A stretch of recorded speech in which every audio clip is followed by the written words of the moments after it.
ভারতীয় অংশের কাশ্মীর উপত্যকা নিঃশব্দে শ্বাস নেয় বানিহাল টানেল দিয়ে। এটা শুধুমাত্র টানেল নয়, পুরো উপত্যকার অস্তিত্ব টিকিয়ে রাখার নীরব যুদ্ধ।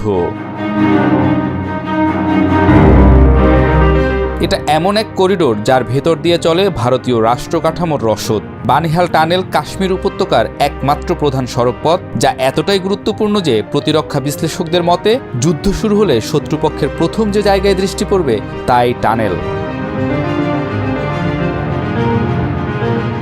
বানিহাল টানেল দিয়ে প্রতিদিন কাশ্মীরে পৌঁছায় সামরিক বেসামরিক সব ধরনের প্রয়োজনীয় রসদ। এজন্যই একে কাশ্মীরের লাইফলাইন বলা হয়।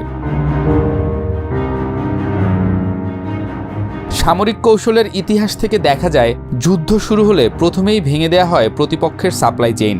আর কাশ্মীরের সাপ্লাই চেইন বানিহাল টানেল যদি থেমে যায়, পুরো উপত্যকা পরিণত হবে অঘোষিত বন্দিশালায়। বান্ডেল থাকলে প্রতি সেনমানিতে টাকা বাঁচবে। বিকাশ সেনমানি বান্ডেল কিনে জিতুন প্রতি লেনদেনে। বানিহাল টানেল এত স্পর্শকাতর হওয়ার কারণ, এই টানেলটি পুরো উপত্যকা ও ভারতীয় মূল ভূখণ্ডের মধ্যে শুধু কাশ্মীর নয়, গোটা উত্তরের সেনা উপস্থিতির সাপ্লাই লাইন হিসেবে কাজ করে। যদি সিয়াচেন, কার্গিল বা দারাসে কিছু হয়, রসদ আসে এখান দিয়ে।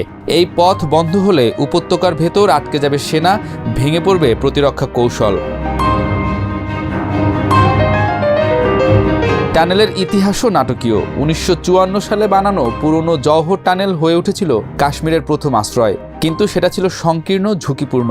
2011 সালে শুরু হয় নতুন বানিহাল কুইজ টানেলের নির্মাণ, যা শেষ হয় 2021 সালে। টানেলটির দৈর্ঘ্য 8.4 কিলোমিটার, যা আধুনিক সেন্সর ও ফায়ার কন্ট্রোল সিস্টেমে সজ্জিত। কিন্তু আধুনিক মানেই অজেয় নয়।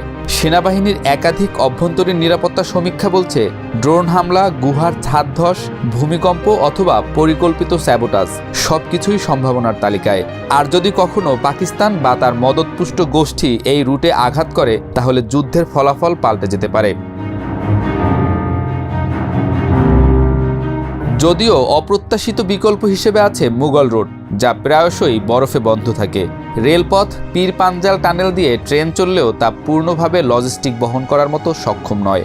অন্যদিকে উড়োজাহাজ অনেক ব্যয়বহুল আর সম্পূর্ণ আবহাওয়া নির্ভর, অর্থাৎ বানিহাল টানেলই সব। এখনও এই রুট চালু, নিরাপদ, কিন্তু প্রতিদিনকার পাল্টাপাল্টি হুমকি টানেলকে আরও স্পর্শকাতর করে তুলছে। এটা আর কেবল এক্সপ্রেসওয়ে নয়, এটা একটা স্ট্র্যাটেজিক ব্যারোমিটার। বিশ্লেষকদের ভাষায়, বানিহাল টানেল যদি থেমে যায়, কাশ্মীর থেমে যাবে।